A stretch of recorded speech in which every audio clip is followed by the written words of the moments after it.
Bismillahirrahmanirrahim. Assalamualaikum warahmatullahi wabarakatuh. Sobat Pandeglang TV, saat ini bersama saya Muhammad Basir sebagai Ketua Karang Taruna Kecamatan Bojong. Betul Bang? Siap. Saat ini saya ingin menanyakan statementnya terkait 100 hari kerja Dewi Iing sudah berbuat apa. Nah, di Kecamatan Bojong sebagai Ketua Karang Taruna, bagi Kang Basir, apa yang sudah dilakukan Dewi Iing ini sudah dirasakan oleh masyarakat? Kalau misalkan untuk hari ini ya, sampai dengan 100 kerja, saya rasa belum ada. Belum ada. Ya karena memang posisinya kan Kabupaten Pandeglang ini kan ya memang sedang semrawut kan soal yang namanya pendapatan anggaran kan. Gitu. Tapi kalau misalkan saya menilai secara pribadi, memang di kepemimpinan Dewi Iing itu kan Pak Wagub kita kan cukup aktif lah, cukup aktif dalam melakukan yang namanya suksesor lapangan, karena beliau masih tetap eksis melakukan monitoring ke tiap-tiap wilayah, bahkan saat ini kan beliau sedang gencar ingin fokus terhadap pendidikan. Nah, dan saya menilai itu cukup baik, cuman kalau bupatinya saya nggak tahu. Jadi malah yang dilihat adalah wabubnya. Iya. Kalau bupatinya yang saya tahu cuma meresmikan doang.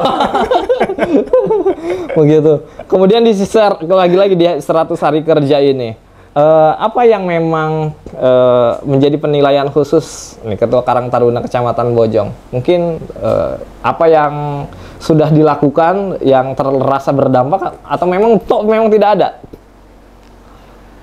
Kalau misalkan soal dampak hari ini, saya rasa memang bukan belum ada ya. Ya memang karena kalau bicara soal infrastruktur ya memang belum ada yang dilaksanakan kan. Begitu ya. Hanya tegur sapa dengan masyarakat dan lain-lain, karena masalah yang sebenarnya itu di kepemimpinan Dewi Iing itu soal bagaimana mendongkrak yang namanya pendapatan anggaran daerah. PR-nya itu cukup besar. Jadi memang pemerintahan yang hari ini itu ya harus betul-betul menggunakan kacamata kuda ya, agar dapat mendongkrak yang namanya potensi-potensi yang ada di Kabupaten Pandeglang. Kalau misalkan tanpa itu ya nggak bisa apa-apa sampai selanjutnya.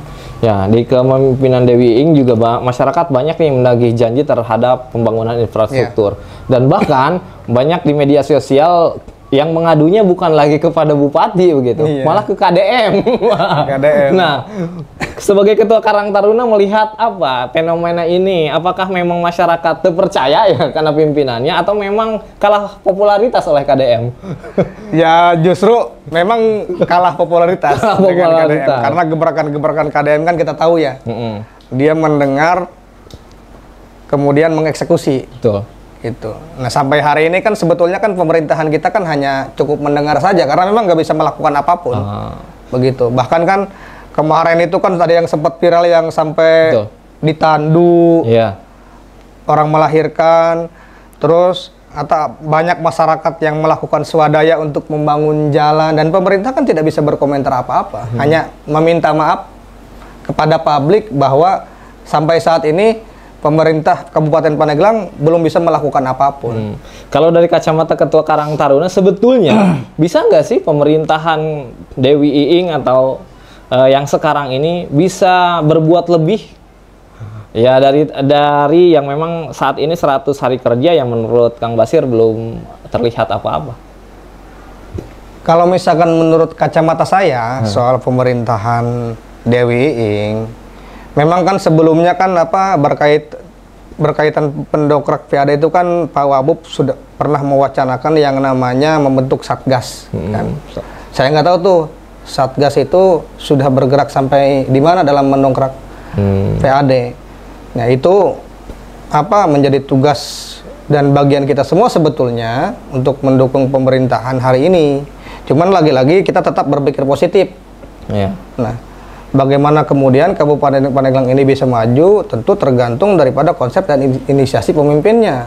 Dan masyarakat juga harus teredukasi. begitu. Karena memang kalau saya sih Bang, saya selagi pemerintahan itu berupaya, saya akan tetap berpikiran positif. Cuman lagi-lagi memang masyarakat kita kan nggak bisa sabar soal pembangunan kan. Betul. Itu saja. Ya artinya juga fenomena-fenomena yang terjadi di kepemimpinan Dewi Iing gitu di 100 hari kerjanya itu kan jadi kejadian yang sudah lama pernah terjadi di kepemimpinan sebelumnya begitu. Iya. Jadi kalau kepemimpinan Dewi Iing itu lebih kelihatan memulai dari minus bukan memulai dari nol. Iya. Malah memulai dari minus. Minus bukan memulai dari nol. Iya. Karena banyak sisa-sisa perjuangan di kepemimpinan sebelumnya kan. Yang memang belum dapat diselesaikan sehingga yang menanggung akibatnya adalah pemerintahan saat ini, ya itu saja. Jadi menanggung PR banyak. PR banyak. Iya. Masyarakat juga kan kita lihat di mana-mana viral sekarang untuk pembangunan jalan warga bergotong royong begitu. Nah, Abang melihat dampak positif dan negatifnya apa terhadap warga sekarang gotong royong bangun jalan? Apakah memang tadi itu tidak ada kepercayaan, tidak bisa sabar, atau memang seperti apa? Kalau saya sih menilai terkait masyarakat yang melakukan gotong royong itu sangat baik, sangat mengedukasi, mereka menunjukkan bahwa kami peduli terhadap pembangunan daerah. Cuman lagi-lagi maksud saya hal tersebut adalah menjadi catatan untuk pemerintah. Ya, pemerintah itu jangan memperlihatkan kegembiraan tapi kesedihan. Oh gitu. Ya, kalau untuk masyarakatnya saya mendukung lah. Bagus kita peduli terhadap daerah kita sendiri untuk melakukan pembangunan kemudian swadaya, tapi kita juga harus tahu bahwa itu tugas pemerintah untuk melakukan pembangunan. Dan kalaupun terjadi, misalkan yang namanya swadaya masyarakat itu terjadi gotong royong, harusnya yang menginisiasi itu adalah pemimpinnya. Harusnya. Ya, harusnya. Jadi pemimpin hadir. Iya. Begitu kan? Bukan hanya melihat hasil. Iya. Tapi lagi-lagi ya tergantung bagaimana sorot mata kita kan tentang persoalan tersebut. Kalau saya melihatnya positif dan itu menjadi PR pemerintah. Dan sudah ada kita bisa tampilkan kata Pak Iing bahwa ketika ditanyakan soal bagaimana statementnya terhadap warga yang gotong royong membangun jalan, jawaban beliau, saya bukan pesulap katanya.